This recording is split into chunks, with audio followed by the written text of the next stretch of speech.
Bugattis are created to be forever. Pour l'éternité, as we like to say. When I was faced with the challenge of what to do next, it was not obvious at all. Many people were strongly suggesting that the next car should be all electric. And that would have been the easiest thing. But making a Bugatti is not about making the easy thing. It's about the hard way, doing the right things.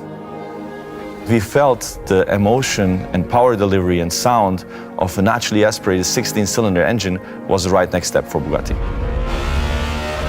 A naturally aspirated engine is a little bit of a romantic idea.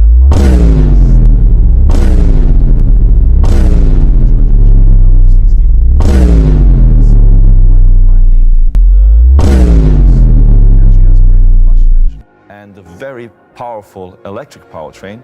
The two hearts of this beast kind of support each other. That package is, I think, ideal. The Bugatti is not just about technical facts or just about numbers. It's about the whole package. It's about perfection, design, quality, craftsmanship. And that was an essential part of this project. For me, it was super important that this is a piece of art. So how do you go about designing the successor to the Chiron? It's the aspect of timelessness that is key to us. To be timeless, a car needs to be authentic. It needs to tell a story. So the story of the Tourbillon is the interplay between speed and elegance. In a way, you could say it's shaped by speed. We draw inspiration from many things. For instance, Jean Bugatti created a concept that he called sur-baiser. He reduced the frontal area on his cars. There is no aerodynamic factor other than frontal area that has a greater influence on the speed of a vehicle. In front view, the Tourbillon seems much wider than any car we did before, just because it is so much lower. This is about proportions. Before we even speak about any design theme or color or line, the proportions have got to be just right. The Tourbillon is a distillation of Bugatti's DNA. The accentuated center line inspired by the Atlantic, the new wide proportion horseshoe grille, and the Bugatti line on the side, which is also the physical parting line between the two colors on the two-tone paint scheme. Once you open the door, the interior design is a complete revolution. It is where digital detox meets the art of watchmaking, the haute horlogerie. So we have chosen to do the entire human-machine interfacing about displaying information and operating the car in an analog fashion. The center console is machined from solid aluminium, set within real crystal glass. The Tourbillon is a timeless design that is not made for the future, but for eternity. As an engineer, the most important thing to me is the car is not only beautiful from the outside, but also from the inside. We ensured that every technical component underneath the body was equally beautiful as the exterior, which combines an high revving up to 9,000 RPM V16 of 1,000 PS with an 800 PS electric drivetrain, which embodies the latest and cutting-edge technologies in electrification. Thanks to this perfect combination, you really get an extremely quick response on the throttle that the driver requires. Luxury and comfort is not compromised, even at top speed. Over 20 years of modern hypersports cars experience, Bugatti is looking into the future and at the same time bowing to his rich history with the Tourbillon. What began with the Veyron and continued with the Chiron has evolved further by combining all our knowledge to redefine the pinnacle of the automotive industry. The result is the Tourbillon. The Tourbillon is revolutionary, authentic, and timeless. It is unmistakably Bugatti and in a class of its own.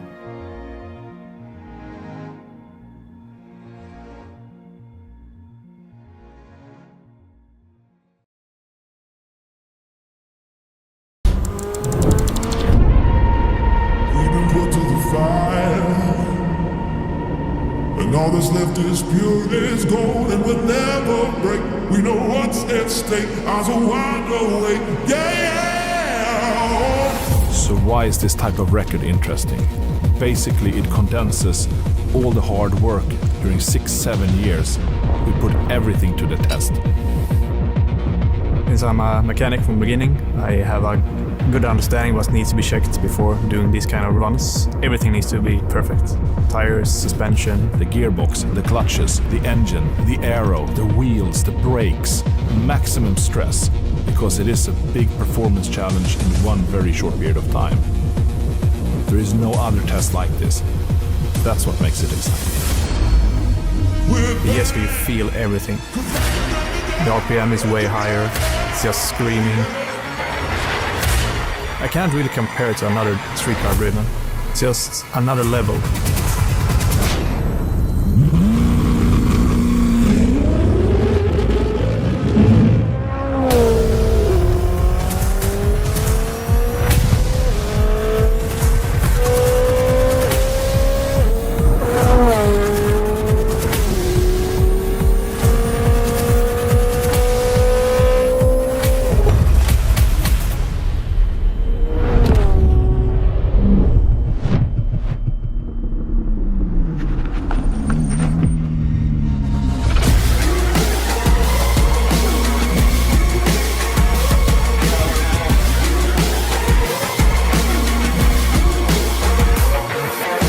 This type of scenarios I kind of dreamt about.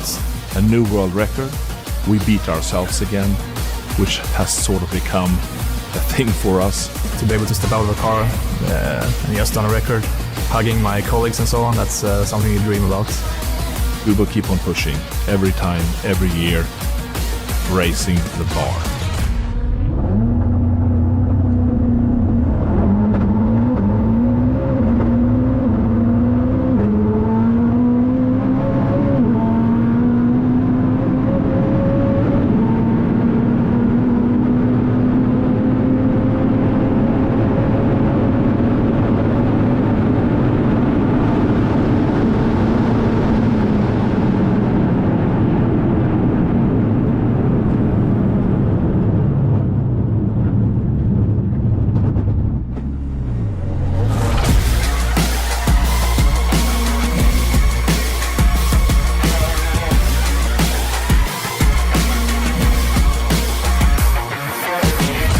So here we are again at Örebro Airport in Sweden on a sunny day, almost exactly a year ago since we set the Regera world record for 0 to 400 kilometers per hour, back to zero again, and 0 to 250 miles per hour and back to zero again. But this year we're here with the Jesko Absolute, a completely different car. There is no batteries in this car apart from 12 volts. It's a V8 engine with 1600 horsepower running on renewable fuel E85. It's got our LST 9-speed gearbox. This is the low drag top speed version. So it has an advantage going from 0 to 400 and 0 to 250 miles per hour. And then it doesn't have any active aero flipping up or a lot of downforce, creating extra drag when braking or helping to brake. So it's all mechanical braking. So still, this managed to beat our own record from last year. We have a habit of beating our own records, which is quite interesting.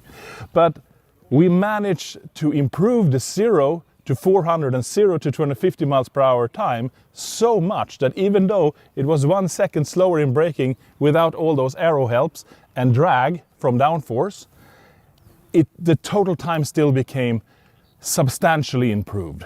And what a day. Marcus, please come in. Amazing. Again, this is like deja vu. We were here a year ago doing exactly the same thing, same weather.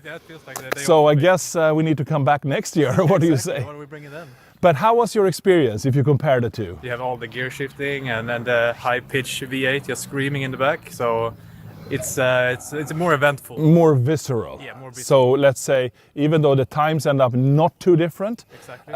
it's a completely different experience. With the Regera, it's like a very relaxed, super fast, Exactly. very Effortless. competent, effortless. This is visceral and more wild. Yep. So I guess pros and cons in a way. Exactly. And you feel like when you reach almost 400, this is way more slippery through the air. It just keeps on going. But braking, you don't have that assistance of the drag from downforce or the flip-up wing. Yep. So But lose a we, little bit, but we all know what this is supposedly is capable in top speed, and then we need that setup. Yeah.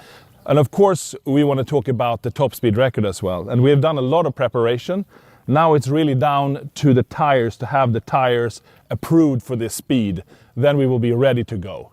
So we're hoping that can happen in the very near future as well. So yeah, very exciting times, very impressive, very well driven.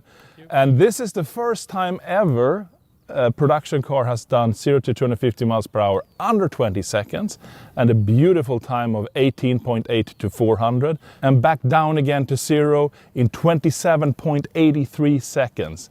Amazing. Cheers, guys.